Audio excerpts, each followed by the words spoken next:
I know. I know. It's another IPA. Too many. There's too many of these. That's all I do anymore.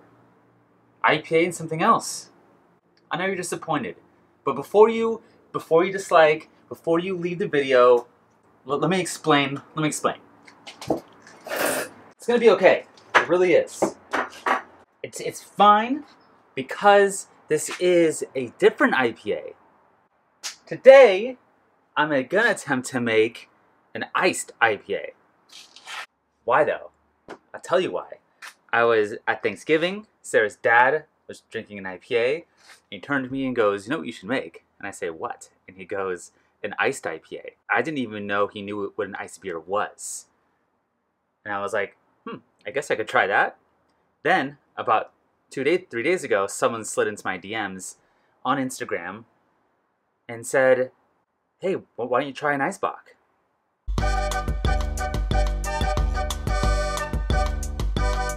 That's something. There's something in the air that's telling me to do this, and I'm doing it.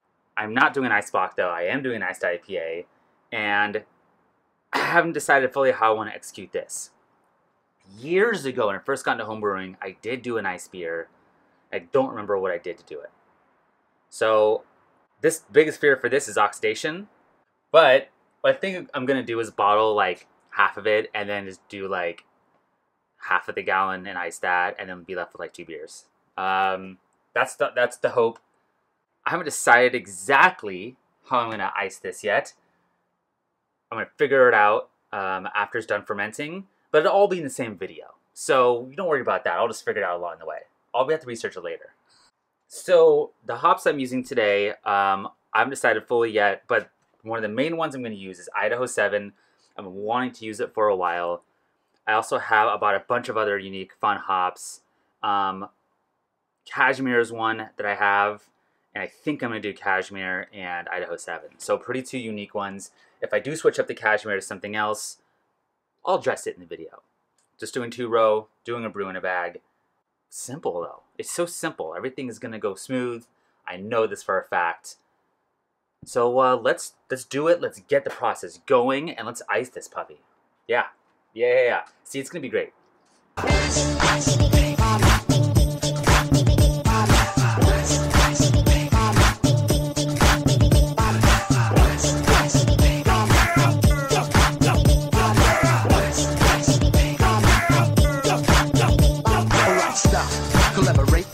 Earlier I said the hops were Idaho 7. I thought I bought Idaho 7, but looking back, I didn't. I bought a hop called Idaho Gem. And upon researching it, it is named after its home state, found hop by Gooden Farms in Parma, and it is of unknown lineage. Aroma, pineapple, cherry, candied fruit, herbal, and spicy.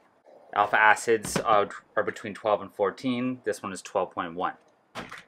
Cashmere is the other one I am going to use. And this is a cross between Cascade and Northern Brewer, released by Washington State University, go Cougs, in 2013. Cashmere is a dual-purpose stunner evoking coconut, melon, tangerine, and other tropical and spicy notes alongside smooth bitterness. They both sound good together, and that's what I'm using. The IBUs I'm going for about 85-ish, maybe a little higher. I said it before, why I go that high for IPAs is because I found that my perceived bitterness gets closer to like 65-ish, 60, and it's also where I like it. And I've heard and seen things that say when they send it to the labs to get tested for IBUs, it seems to be about 10 to 15 IBUs lower every time when they're trying to assume an IBU, at least in the beer sim program. I just got my wort to 200 degrees Fahrenheit. I'm gonna add these puppies.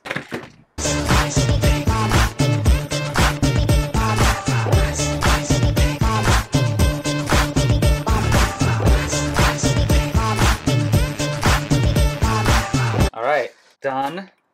Gravity, by the way, was at 1061. It's going for 1062. It's about 70% efficiency in my Brewing bags. Not bad. I got more of this cross maloof. So I'm gonna let this puppy ferment a full week, week and a half, whatever it takes to finish, and do the icing steps. And in the meantime, I have to look on how to do this again. I think Chop and Brew has one. Chip Walton has a video out there. I've seen it around, and I think I'll just, after fermenting, put it into a jug, like one of these, empty, and then maybe, 24 hours of freezing, or however long it takes, turn it upside down and let it thaw and drip out. I think it's as simple as that. So yeah, with all the hops in here, it's cook it oxidized, as I said earlier, but I'm willing to take the risk. It's a fun experiment anyway. I'm going to also bottle a few of these as well. So there you have it. Let's now go to the icing steps. Fermentation is done.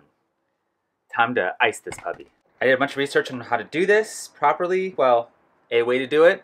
Looks like it takes about 6 to 8 hours to semi-freeze, or pretty much freeze enough to where you can then drip out the contents and get a stronger beer that way.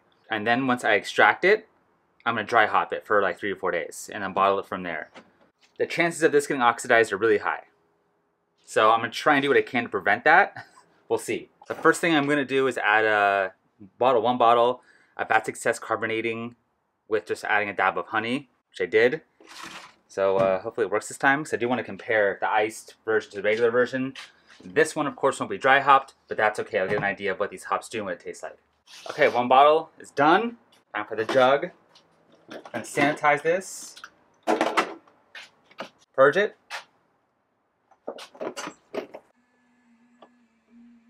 Fill it.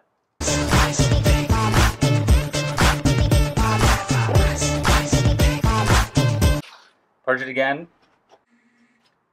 Okay, well, I did not plan for this very well. Next time I'm going to ferment in a bigger container so I can actually have a gallon to use, because after this is iced and done, I'll probably have a bottle or two.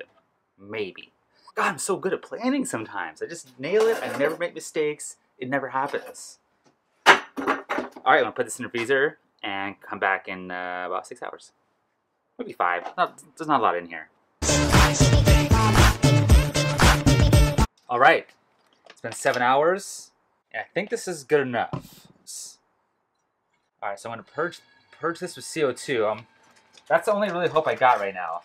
All right, I'm going to dry hop in this container. I'll probably do like 0.2 ounces of each. I don't have a lot of beer left. I might do less. I'll do 1.5 ounces of each. Or 0.15 ounces of each, I should say. All right, purge that. All right, dry hops are in there first. Now, I don't quite know what to do here on this part of it, or how long this would take. So I'm going to try and prop this up. Ugh, I hate the splash.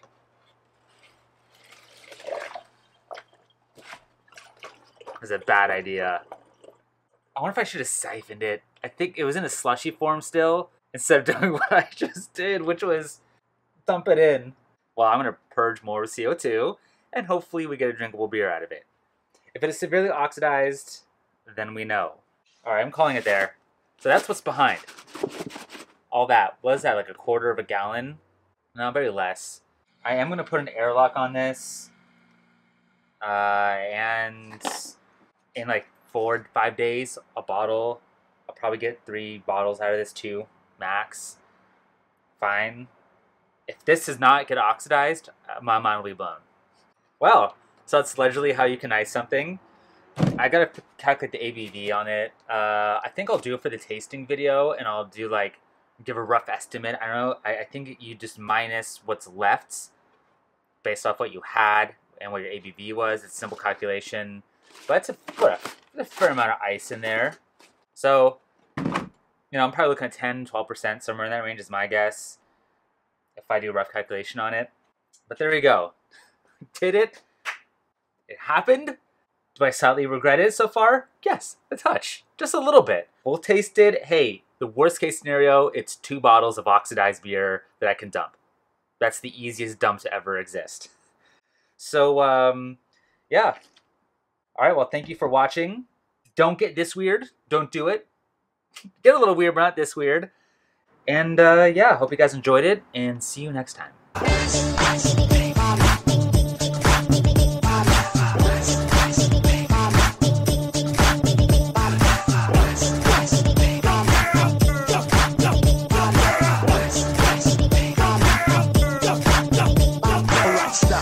collaborate and listen.